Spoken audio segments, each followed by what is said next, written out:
Do you feel proud of yourself for debating college kids who are unprepared to speak in front of an audience like yourself? Hold on. You're 30 years old. We can agree you're 30 years old, right? Do you think that's a little bit silly? Are you a voter? I am a voter. I'm a registered so voter. I vote and you vote. So I'm talking to voters of this country that will determine the future of Western civilization. That's what I'm doing here today. Yeah? Wait, hold on. How is it any different than a professor talking to you? Than a professor talking to you? Who are you? Well, important enough for you to come up to a microphone. Actually, when I first saw this ad, I thought it was like an improv comedy thing. It looked so ridiculous that I didn't even think it was real. Well, no, you could see. Look how popular Trump is on your campus. How does that make you feel? That's not comedy. That is a 5-alarm fire for Kamala Harris because she's probably going to lose Pennsylvania. Look. But no, I just want to be clear. Is there something wrong with talking to voters? No, there's nothing wrong with talking to voters. Well, that's what we're doing here today. It's an open mic. I think that you push a dangerous agenda. Such as? Your stance on abortion rights, for example. Here we go. Okay, so let me ask a question. What is your name? Jean. Jean. And what is your understanding of the current Republican Party's stance on federal intervention in abortion? Well, I know that they want to bring it back to the states, right? So it sounds like you do know that the Republican Party's current stance on abortion is they're against a federal ban on abortion. I do understand that, And we're talking about a yes. presidential election as the important election that we're talking about here. I understand that, yes. Great. So, again, I think this open dialogue is great. I think it's great you're here challenging Charlie, and I think it's great that he's willing to travel campuses across this country to talk to the next generation.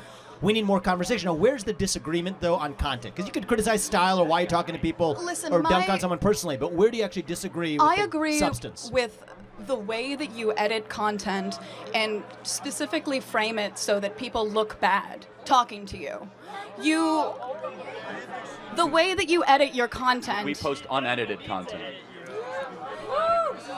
Let me just ask you one thing though, because personal insults can fly in all directions.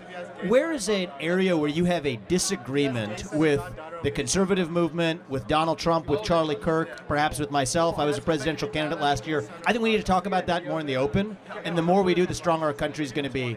We got a long line of people, but I want to hear from you one substantive area where you have an authentic disagreement, and I'd be glad to address it. I'm sure Charlie would too. Just in anything. Relating to any political topic where you have a disagreement. Let's air it. Okay. I disagree with some of the laws that are being pushed in Congress that are against the LGBTQ community and the trans community. Okay, so let's talk about that. I'm going to give you my view, and then I want to hear yours. Okay.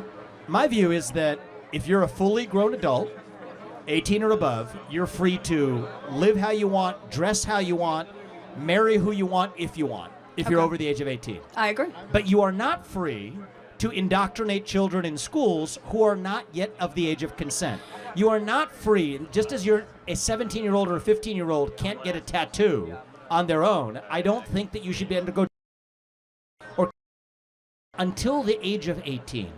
And so the lines that I draw here is that men are free to claim to be women and swim in swimming pools. You're not free to claim trophies in a women's sports competition. You're not free to enter a women's locker room. You're not free to change a language. And you're not free to actually indoctrinate our children who are under the age of 5 in schools. Do we agree on the fact that adults should be able to live freely while still treating children differently? If so, we're on the same side of this issue.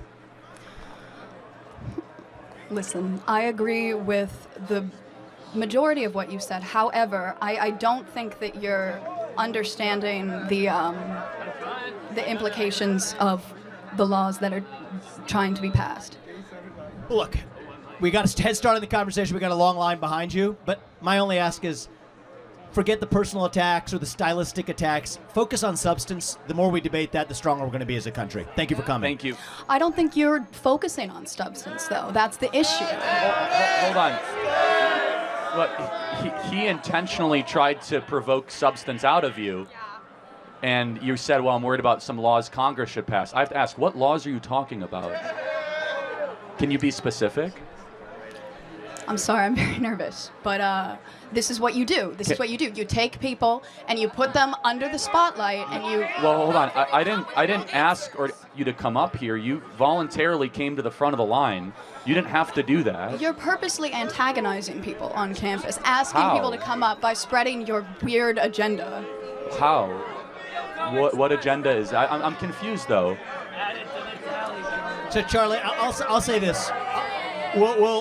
We'll end on this and we'll go to the next question.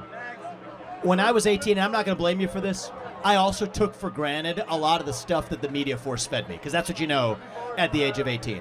You say there are some vague laws making their way through Congress that are hostile to trans community. Do you know how? I don't think those do you laws know actually about, exist, but I don't blame you if Listen to that's me. what the cable media is feeding you.